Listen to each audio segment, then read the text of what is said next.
갔다 와서 이혼하는 경우도 제법 많다고 하잖아요. 여행 기간 동안 성격 차이를 심하게 느끼거나 그 사람의 몰랐던 비밀 같은 걸 알게 돼서 결혼이 파토나는 경우겠죠. 하지만 저처럼 신혼여행 시작과 동시에 혼자서 다시 돌아오는 일은 흔치 않을 겁니다. 행복 그 자체여야 할 신혼여행에서 기겁을 하며 한국으로 돌아온 일, 그리고 한국으로 돌아오자마자 이혼을 하게 된 이유가 무엇인지 그 사연에 대해 지금부터 말하려고 합니다. 저는 몇 년 전까지 항공사 승무원으로 근무를 했었습니다. 승무원이 예전부터 꿈이었던 터라 대학교도 항공운항과 졸업을 했죠. 승무원 일은 늘 미소 짓는 겉모습과 달리 높은 서비스 강도를 요하는 일이다 보니 스트레스도 많고 힘들 때도 많습니다. 하지만 그만큼 보람도 있고 제 적성에도 잘 맞아서 근무하는 동안은 즐겁게 일을 할 수 있었죠. 하지만 취업 후 쉼없이 일만 해오니 점차 일에 대한 권태기가 느껴졌습니다. 이 일 말고도 다른 일도 해보고 싶다던가 또는 생활에 변화를 주고 싶다 같은 여러 가지 생각을 할 무렵이었어요. 그때 마침 아는 지인분께 남자 소개를 받게 되었습니다. 지인분 SNS에 있는 제 사진을 보고 그 남자분이 저를 소개해달라고 부탁했다더군요. 그 남자의 직업은 회계사인데 사진으로 보니 인물도 좋은 편이었습니다. 그리고 지인분 말로는 아버지도 대학 교수고 어머니도 사업체를 운영한다면서 집도 여유가 있는 데다 남자 자체도 성격이 좋다고 하더라고요. 그 지인도 자기가 안 지는 얼마 안 됐지만 사람이 참 괜찮아서 가깝게 지낸다면서요. 저도 그때 마침 외롭기도 하고 뭔가 새로운 환경이나 만남에 대한 갈증이 있던 때라 소개를 받게 되었습니다.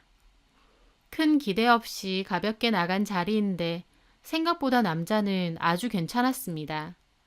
사진보다도 훨씬 잘생겼고 키도 크더라고요. 무엇보다 성격이 정말 좋았어요. 왠지 회계사라고 하니 공부 많이 하고 좀 깐깐할 것 같은 느낌이었는데 대화를 해보니 성격도 엄청 쿨하고 재밌더라고요. 게다가 무엇보다 제 직업을 존중해주는 모습이 인상 깊었습니다. 승무원분들 진짜 대단하고 프로페셔널한 것 같다면서 힘들고 체력도 많이 요할 텐데 자기 관리도 잘할 것 같고 멋져 보인다면서요. 본인도 꽤 좋은 직업인데다 집도 여유가 있는 편이라서 우쭐하거나 잘난 척할 수도 있잖아요. 하지만 그런 면 없이 상대방을 존중해주고 도리어 치켜 세워주니 오히려 사람 자체에 여유가 많아 보이고 호감이더라고요. 그렇게 좋은 첫인상을 시작으로 저희는 만남을 이어나갔습니다. 하루는 나를 왜 소개받고 싶었느냐고 물어보니 지인분 SNS에서 승무원 복장으로 웃고 있는 제 사진을 봤는데 한눈에 반했대요. 자기가 꿈에 그리던 이상형이라면서 보는 순간 운명처럼 느껴졌다더라고요. 꿈에 그리던 이상형인데다 운명처럼 느껴졌다는데 그런 말을 싫어할 여자가 어딨나요? 그 남자는 말 한마디 한마디가 사람을 참 기분 좋게 하는 재주가 있었습니다. 그 남자를 만나는 동안은 정말 행복했고 저 역시도 이 남자는 놓치면 안 될 내 인연이구나 라는 확신도 들었죠. 그렇다 보니 결혼 이야기가 좀 빨리 나오게 됐어요. 만난 지 7, 8개월 차에 나왔으니 꽤 이르게 결혼 얘기가 오간 거죠. 하지만 만날 시간은 짧아도 서로 사랑하는 마음은 진심이니 그런 건 전혀 중요치 않다고 생각했습니다. 그렇게 결혼 전제로 양가 부모님도 만나게 되었어요. 남자친구의 부모님을 만나는 일은 처음이라 많이 긴장했는데 다정하고 따뜻하게 대해주시더라고요. 남자친구의 저런 성격은 다 부모님으로부터 온 거구나 싶을 정도로 부모님들도 다 좋으신 분들 같았습니다. 저를 며느리감으로도 마음에 들어 하시는 것 같고요. 저희 부모님에게도 남자친구를 보여드렸는데 부모님도 남자친구를 좋아하셨어요. 조건도 좋지만 무엇보다 성격이 착하고 싹싹한 것 같다면서 저한테 참 잘할 것 같다고 하시면서요. 제 스스로도 이 정도 남자면 누가 채가기 전에 빨리 결혼해야겠다 싶을 정도로 꽤 괜찮은 남자라고 생각했습니다. 그렇게 속전속결로 결혼 준비를 했어요. 보통 결혼 준비 과정에서도 많이 싸운다고 하는데 저희는 싸울 일이 없었어요. 양가 부모님도 다 찬성을 하시는 데다 금전적으로도 부딪힐 게 없고 남자친구는 결혼에 관해서는 제가 원하는 대로 뭐든지 맞춰주었으니까요. 그렇게 결혼 날짜를 잡고 주변 사람들에게 결혼 소식을 알리게 되었습니다. 그 과정에서 저는 세진이라는 대학 친구에게도 결혼 사실을 알렸어요.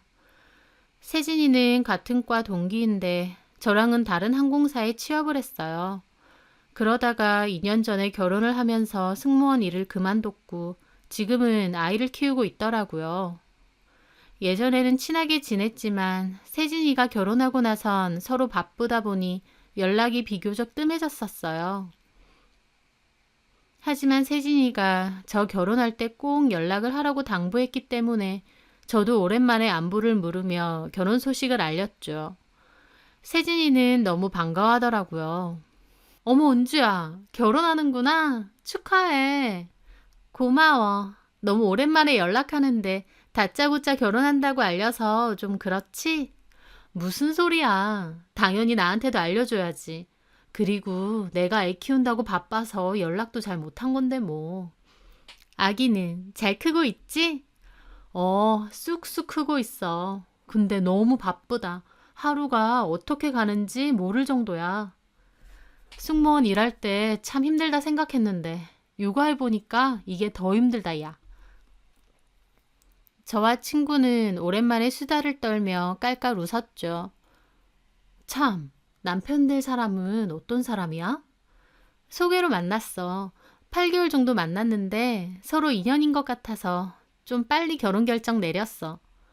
어머, 그렇구나. 어떤 사람인지 궁금하다. 사진 보여줘. 아, 내가 모바일 청첩장 보낼게. 거기에 웨딩 촬영한 사진 있으니까 봐봐. 결혼 미리 축하하고 결혼식 때 꼭 참석할게. 고마워.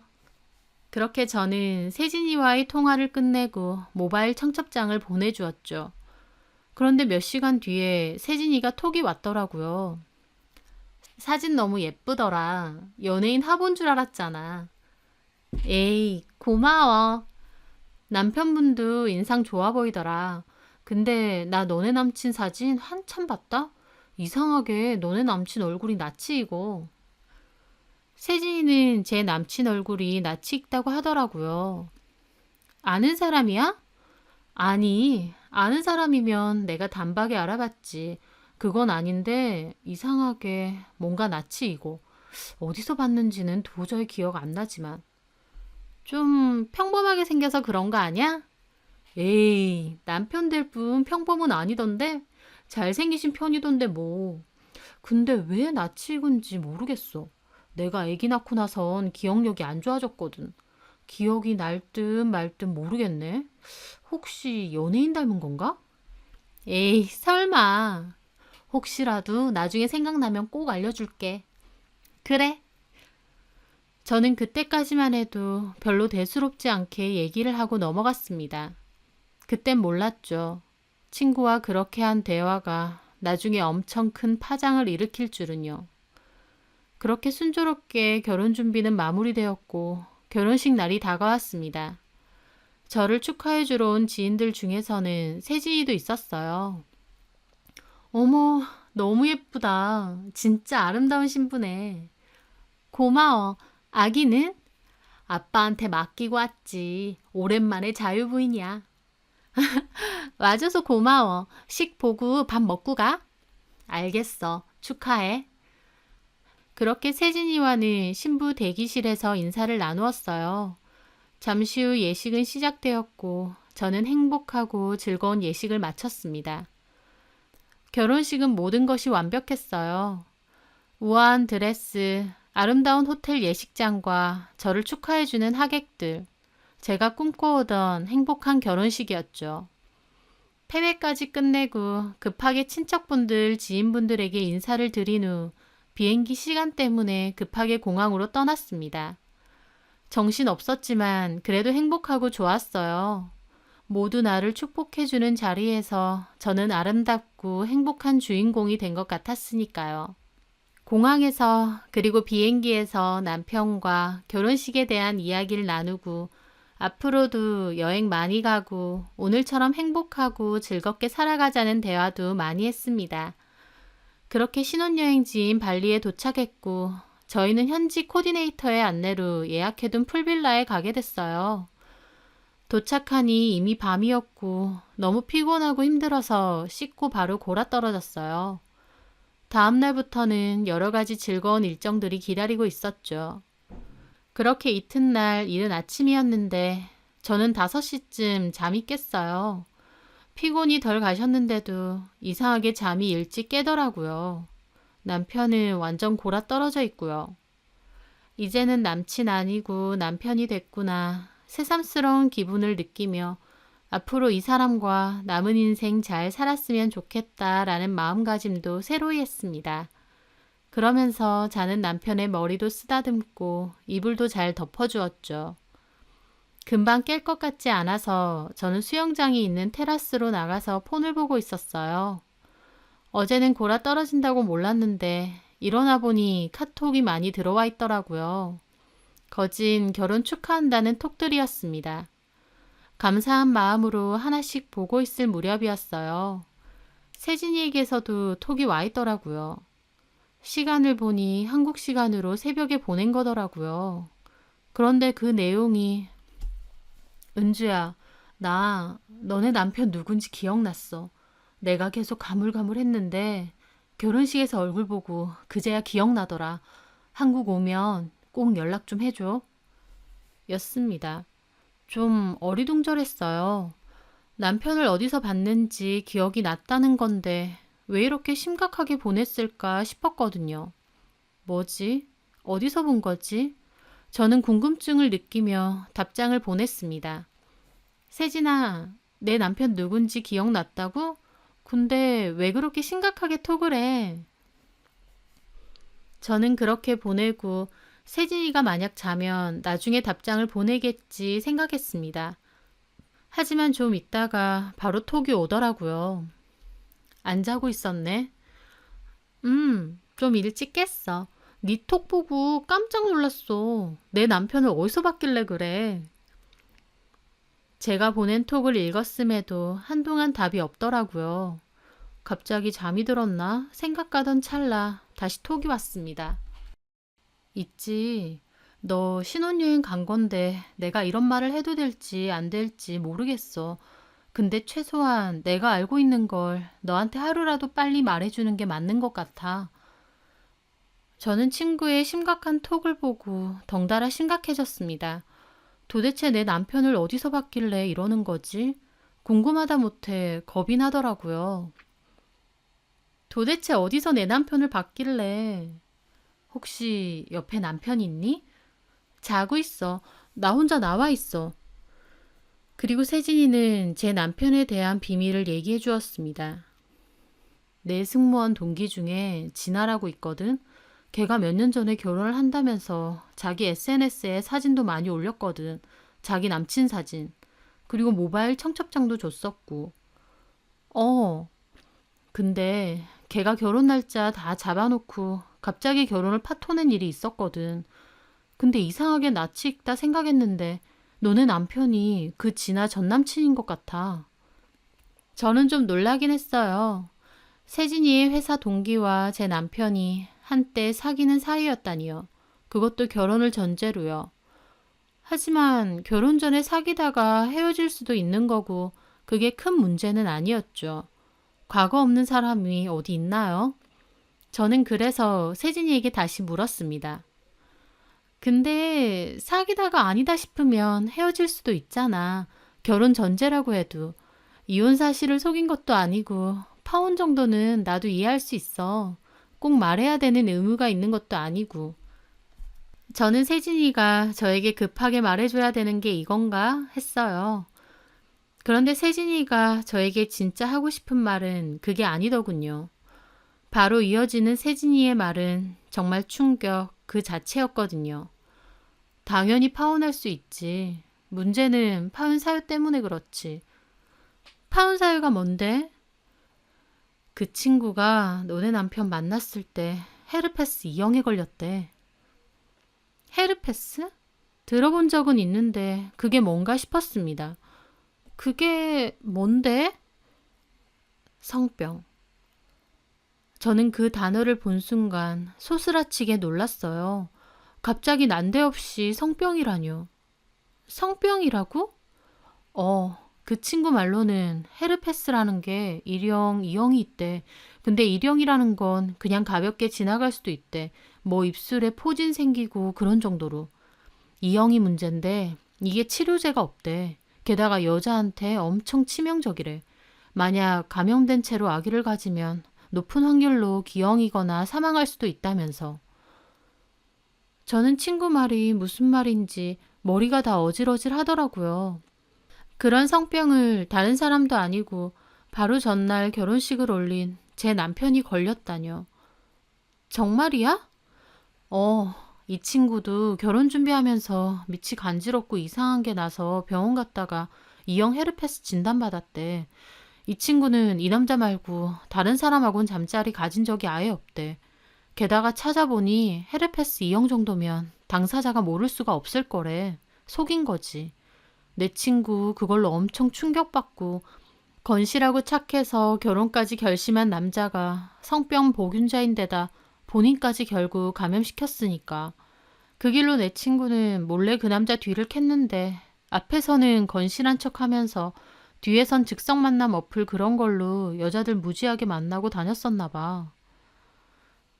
저는 믿을 수가 없었어요. 세진이가 뭔가 착각하는 거라고 생각했죠. 잠깐만, 알겠는데 그게 진짜 내 남편 맞아? 네가 착각한 거 아니고 비슷하게 생긴 사람 많잖아. 나도 처음에 네가 보내준 사진 봤을 땐 기억이 잘 안 났거든. 근데 네 결혼식 가고 실물로 보니 갑자기 딱 알겠는 거야. 왜 특징적인 부분이 보이잖아. 내가 또 사람 얼굴 기억 잘하는 편이고. 내가 착각하는 걸 수도 있겠지만 분명히 그 사람 맞는 것 같더라고. 가만 생각해보니 친구 전 남친도 회계사라고 했던 것 같고. 그래서 어제 결혼식 끝내고 고민하다가 진아한테 이 얘기를 했거든. 그랬더니 진아가 그 인간은 그런 사실 속이고 또 결혼하는 거냐면서 노발대발 하더라고. 그러면서 사진도 하나 보내줬어. 다 지웠는데 내 말 듣고 급하게 찾아보니까 다행히 하나 있더래. 필요하면 너 보내주라더라. 사진 보내줄까? 저는 세진이의 말에 가슴이 세차게 뛰었어요. 정말 남편이면 어떡하지 싶고요. 하지만 진실이 뭔지 알아야 했습니다. 저는 일단 사진을 보내달라고 했습니다. 사진이 전송돼서 오는 그 짧은 시간도 몹시 초조하더라고요. 그때까지도 작은 기대가 있었어요. 친구가 착각했을 거라는. 비슷하게 생긴 사람 많잖아요. 세진이가 사진으로만 본 거니 얼마든지 착각할 수 있고요. 하지만 세진이가 보내준 사진을 본 저는 무너질 수밖에 없었습니다. 사진 속 그 남자, 남편이 맞았거든요. 몇 년 전이다 보니 머리 스타일은 좀 달랐어도 얼굴은 단박에 알아보겠더라고요. 코에 점이라던가 퍼져 있는 눈썹, 갈색 눈동자. 그 남자의 특징이 그대로 있었어요. 아니, 특징이고 뭐고 그냥 얼굴이 제 남편 얼굴 맞더라고요. 저는 사진을 보고 한참이나 생각에 잠겼습니다. 다 거짓말 같았어요. 바로 어제 결혼식 올렸던 사랑하는 남자. 그런데 알고 보니 뒤에선 문란한 성생활을 즐겼고 그 때문에 성병까지 걸린 걸 속였다가 파혼까지 당했다니요. 도무지 제가 알고 있는 모습과 매치가 되지 않더라고요. 저는 한참 뒤 세진이에게 다시 톡을 보냈어요. 세진이는 저 때문에 잠도 제대로 못 잔 것 같더라고요. 맞는 것 같아. 너 괜찮아? 아니, 너무 충격이야. 나도 이런 말 너한테 전해야 될지 고민 많았어. 그냥 모른 척 할까 싶기도 했는데 그러면 안 되겠더라고. 내 친구도 그때 그 병 옮아서 아직까지도 고생하고 그 남자 생각하면 이가 갈린대. 그래서 도저히 모른 척 할 수가 없었어. 지나고 보니 용기 내서 저를 구해준 세진이가 너무 고맙지만 그때 당시엔 이런 충격적인 말을 전해준 세진이에게도 원망이 됐어요. 바로 전날 결혼한 새 신부인 제가 감당하기엔 너무 큰 충격이잖아요. 저는 일단 세진이에게 나중에 한국 가면 다시 연락한다고 하면서 혹시 다른 사람에겐 절대 이런 말 안 했으면 좋겠다고 했습니다. 세진이도 걱정 말라고 했고요. 저는 친구와의 톡을 끝내고 어쩔 줄을 모르겠더라고요. 친구가 보내준 사진을 보고 또 봤죠. 아무리 봐도 남편 맞더군요. 어떻게 신혼여행 기간에 이런 일이 생길까 생각할수록 기가 막혔어요. 마음 같아선 그냥 모른 척 하고 싶기도 했어요. 몇 시간 전만 해도 너무 행복하다고 생각했었으니까요. 그때의 저로 다시 돌아가고 싶을 정도였죠. 하지만 이게 모른 척 할 수 있는 일은 아니었습니다. 인터넷을 켜 헤르페스 E형에 관해서 뒤져보니 성병 맞고 백신도 따로 없다더라고요. 한번 발병하면 계속 복균되어 있고 몸이 안 좋아지면 다시 올라오기 때문에 약 먹으면서 관리해야 되고요. 게다가 친구 말대로 임신 중에 감염이 이루어지면 태아에게도 악영향을 미칠 수 있다고 하고요. 그걸 보다 보니 이건 진짜 아니다 싶으면서 화가 치밀어 오르더라고요. 어떻게 이런 걸 속이고 결혼을 할 생각했을까? 그냥 덮고 결혼해버리면 그만인가 싶고요. 저는 테라스에서 2시간 넘게 있다가 결국 화가 잔뜩 난 채로 방으로 뛰쳐들어갔어요. 그리고 자고 있는 남편을 흔들어 깨웠죠. 쿨쿨 자다가 갑자기 일어난 남편은 무슨 일이냐고 그러더라고요. 그 얼굴을 보는데 다시 한번 믿기지가 않고 저는 겨우 마음을 가다듬고 말했죠. 나한테 속이는 거 있어? 어? 갑자기 자는 사람 깨워서 무슨 말이야? 당신 파혼한 적 있지? 그 순간까지도 저는 남편이 펄쩍 뛰며 뭔 소리냐 그런 일 없다고 해주길 바랬습니다. 제가 뭔가 오해해도 단단히 오해한 거라고 제 친구도 뭔가 착각한 거라고 믿고 싶었거든요. 하지만 제 입에서 파혼이라는 말이 나오자 남편의 눈동자는 심하게 흔들리더라고요. 어? 그 당황하는 얼굴을 보는데 맞구나, 진짜 맞구나 싶었습니다. 파혼했었던 거 맞구나. 누구한테 들었어? 어떻게 한 거야? 그게 중요해? 어떻게 그런 일을 나한테 말도 안 해? 미안해, 말 못한 건. 하지만 서로 안 맞으면 파혼할 수도 있잖아. 결혼하고 이혼도 하는 마당에. 좋은 일도 아니고 굳이 말할 필요 없다고 생각했어. 자기도 너무 신경 쓸 것 같았고. 참 뻔뻔하더라고요. 단순한 성격 차이 같은 걸로 헤어진 것도 아니면서요. 저는 소리를 질렀어요. 성병 걸려서 헤어진 거라며. 제 말에 남편은 더 놀라더라고요. 어? 당신 헤르페스 E형? 그거 걸렸다며. 그래서 그 파혼한 여자한테도 옮긴 거라며. 내가 다 알아봤어. 그거 성병이고 약도 없다면서. 가임기 여자한테 위험한 거라면서. 어떻게 그런 걸 속여? 남편의 눈동자가 미친 듯이 흔들리더라고요. 아, 이 사람 진짜 나 속인 거 맞구나. 철저히 나한테 비밀로 한 거 맞구나. 여실히 깨달아지는 순간이었습니다. 근데도 한다는 소리가 뭔 줄 아세요? 너 내 뒤라도 캤어? 기가 막히더군요. 잘못했다 사과도 아니고 자기 뒤를 캤냐고 오히려 불쾌하다는 듯 미간을 찌푸리더라고요. 뭐라고? 그게 할 소리야? 아니면 그런 걸 어떻게 다 알아? 사람이라도 썼어? 그래서 내 과거라도 다 캔 거야? 지금 뭐가 중요한지 몰라?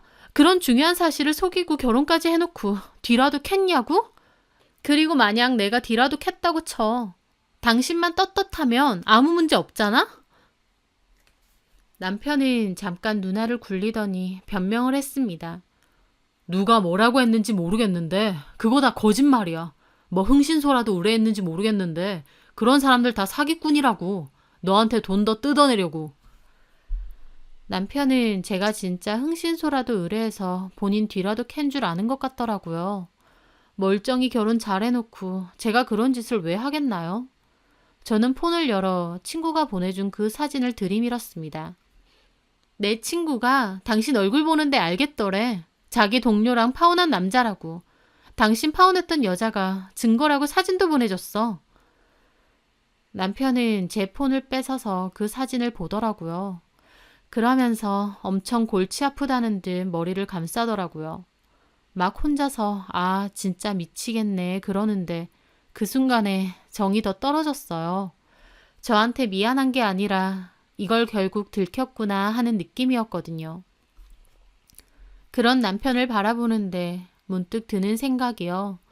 내가 이 사실을 모르고 결혼 생활을 지속했더라면, 그래서 나까지 그 병에 걸렸다면 어쩌면 이 남자는 나한테 전부 뒤집어 씌울 수도 있었겠다 싶더라고요. 그냥 그 순간 그 생각이 강하게 들면서 이 남자 진짜 아니다. 끝내야 된다라는 확신이 들었어요. 왜냐면 저는 최소한 잘못했다고 하거나 아니면 자기도 그런 병이 있는지 몰랐다고 우기거나 혹은 말해야 되는데 타이밍을 놓쳤다던가 하는 식의 변명이라도 할 줄 알았거든요. 근데 바로 뒤를 캤냐고 저를 의심하고 골치 아프다는 표정을 짓는 걸 보니 젠틀한 척, 사람 좋은 척하는 이 사람한테 내가 속아도 단단히 속았다는 걸 깨달은 거죠. 저는 바로 자리에서 일어나 옷을 대충 껴입고 짐을 챙겼어요. 제가 거의 짐을 다 챙길 즈음에야 저한테 다가오더니 말리더라고요. 얘기 좀 하자면서요. 저는 뿌리치고 입구까지 가서 말했죠. 할 얘기 있으면 지금 당장 해. 왜냐면 나 지금 택시 타고 공항 갈 거거든. 무슨 소리야? 우리 지금 신혼여행 온 거야. 근데 이렇게 갑자기 돌아간다고? 그럼 당신 같으면 아무 일 없던 것처럼 계속 여행할 수 있겠어? 미치고 팔짝 뛰고 싶은 건 나야. 어떻게 그런 병을 숨기고 결혼을 해? 나한테 옮기는 것도 모자라서 나중에 임신하면 아기까지 문제 생기는 거야. 그걸 알면서도 이런다는 게 말이 돼? 관리 잘하면 돼. 어차피 잠복 끼고 엄청 피곤하거나 컨디션 안 좋은 거 아니면 잘 발병도 안 돼. 말이 돼? 그런다고 있는 게 없어지는 거 아니잖아. 그리고 나 다 들었어. 즉석 만날 어플이니 뭐니 하면서 뒤에선 여자들 엄청 만나고 다녔다며. 결국 그 병도 그렇게 걸린 거고. 나랑 결혼한 자 해놓고 사실은 뒤에서 다른 여자들도 계속 만났던 거지? 아니야. 그건 그 여자가 다 지어낸 거야. 성병 걸려서 파혼까지 하는 마당에 그런 걸 왜 지어내겠어. 그 여자 엄청 문란한 여자였어. 지가 그러고 다니다가 걸린 걸 나한테 덮어 씌운 거라니까? 내 병도 그 여자 때문에 걸린 것 같아. 역시나였습니다. 궁지에 몰리자 전 여친 행실을 문제 삼으며 바로 그 여자 탓을 하더라고요. 내가 옮으면 나한테도 똑같이 이렇게 하겠구나 더욱 확실히 깨달았죠. 내가 알던 그 다정하고 착했던 그 남자는 어디 가고 뻔뻔한 철면피 그 자체인 미친놈 하나만 눈앞에 있더라고요. 저는 더 이상 대화하기도 싫고 내가 속았다는 생각만 들고 같은 공간에도 있기조차 싫었습니다. 그래서 각자 생각 좀 하자고 더 이상 같이 있는 건 아닌 것 같다고 하며 짐을 들고 나오려는데 억지로 저를 뜯어 말리면서 제 짐까지 뺏으려고 하더라고요. 그 와중에 실랑이가 좀 일어날 뻔했는데 다행히 제가 짐 챙기고 나오기 전에 데스크에 연락을 해놨거든요. 제가 묵었던 풀빌라는 규모가 크고 풀빌라들끼리 거리가 멀어서 직원들이 안에서 따로 타고 다니는 전용차가 있었거든요. 그걸 호출했고 때마침 도착했다는 초인종이 울린 거죠. 저는 지금 나간다고 외치면서 바로 달려가서 문을 열었어요. 남편도 직원이 문 앞에 있으니 그냥 가만히 있더라고요. 지도 여기서 소란 일으키면 바로 경찰이 온다는 건 알았겠죠. 저는 남편이 들고 있던 제 짐을 뺏어서 직원에게 제 짐을 실어달라고 부탁했고 그 길로 바로 데스크까지 갔습니다. 그리고 택시를 불러달라고 해서 택시를 타고 바로 공항으로 갔고요. 공항에서 한국으로 돌아가는 비행편을 알아보고 가장 빠른 시간대에 남는 자리로 티켓팅까지 했습니다. 그렇게 공항에 앉아 비행시간을 기다리는데 참 눈물만 나더라고요. 무슨 도망이라도 치듯 옷도 대충 껴입은 상태로 멍하게 있는 제 모습이요. 바로 전날 그토록 행복한 결혼식을 치른 후 신혼여행을 왔던 저와는 180도 다른 모습이었으니까요. 왜 내가 이런 일을 당해야 하는지, 어디서부터 잘못된 건지 비참하기만 했어요. 저는 겨우 정신 차리고 집으로 전화를 했고 저희 언니에게 울면서 있었던 일을 다 말했습니다. 언니도 몹시 놀라더라고요. 그리고 제가 도착하는 시간에 맞춰 공항으로 데리러 온다고 했습니다. 저한테 밥도 챙겨 먹고 마음 추스를 하며 조심히 오라고 몇 번이나 당부하더라고요. 저는 언니 목소리를 들으니 그나마 마음이 진정이 됐고 정신 차리자 싶었습니다. 그렇게 저는 돌아가는 비행 시간 내내 앞으로 어떻게 해야 하는지를 생각하고 또 생각했던 것 같아요. 저는 무사히 한국으로 돌아와 공항에 마중 나온 언니를 만났고 내가 어쩌다가 이렇게 됐는지 모르겠다며 집으로 가는 동안 펑펑 울었죠. 부모님도 이 사실을 알게 됐고요. 부모님도 기막혀 하셨고 그 집 것들 다 한통속이라고 화내시더라고요. 저희 언니는 일단 병원부터 가서 검사부터 받아보자고 하더라고요. 저도 걸렸을지 모르니까요. 저도 남편 때문에 덩달아 걸렸을까봐 얼마나 걱정했는지 모릅니다. 병원으로 가서 소변 및 혈액 검사까지 받았는데 다행히 음성으로 나왔어요. 전파력이 높다고 들었는데 남편과는 결혼 전 잠자리 횟수가 많지 않은 데다 피임 기구를 써서 그나마 안 옮은 것 같더라고요. 천만 다행이지만 생각할수록 남편이 괘씸했습니다. 저는 그 길로 남자의 부모님들께 이 사실을 다 알렸어요. 이미 한번 파혼을 했었기 때문에 시부모님도 이런 사실은 이미 다 아시는 것 같더라고요. 인자하고 좋으신 분들이라 생각했는데 이제 와서 보니 자기 아들 결혼시키려고 그런 흠까지 모른 채한 파렴치한 인간들이었습니다. 저희 부모님은 이혼도 당연하고 손해배상까지 진행하자고 했습니다. 다만 제가 병이 옮은 건 아니라서 피해 사실 확인이 되지는 않지만 남편이 의도적으로 자신의 병을 속인 것에 대해서는 입증을 할 수 있을 것 같았어요. 저는 부모님과 함께 변호사 사무실 상담을 받으며 손해배상 준비를 하려고 했는데 그 과정에서 남편과 그 부모님이 연락이 왔습니다. 미안하다고 사과를 했고 저희가 소송으로 제기하려고 한 금액보다 훨씬 많은 비용을 제시하더라고요. 소송은 하지 말자고 하면서요. 처음엔 너무 괘씸해서 돈하고 상관없이 소송을 진행하려고 했지만 한편으론 그냥 하루라도 빨리 저 남자와 저 남자 집안과의 인연을 끝내고 싶기도 했습니다.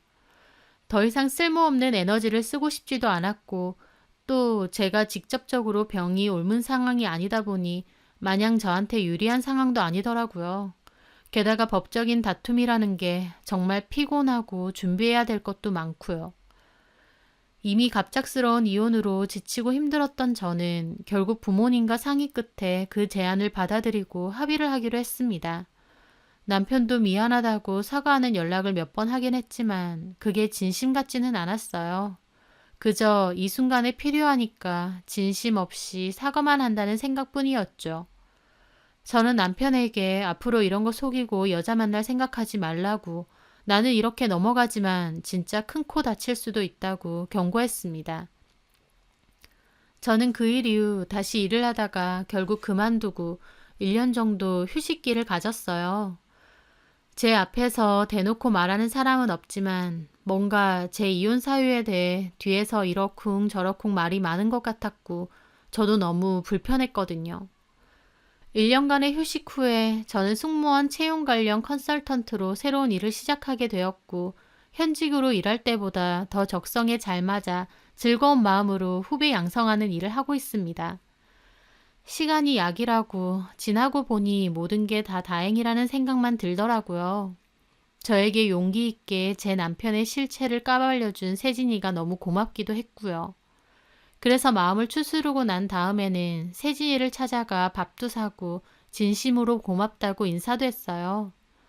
만약 같은 상황에 제가 처했다면 제 입장이 난처해지고 곤란해질 게 뻔한데도 그렇게 친구를 위해 말해줄 수 있을까 싶었거든요. 용기 있게 저를 위해 진실을 말해준 그 친구에게 참 고마울 따름입니다.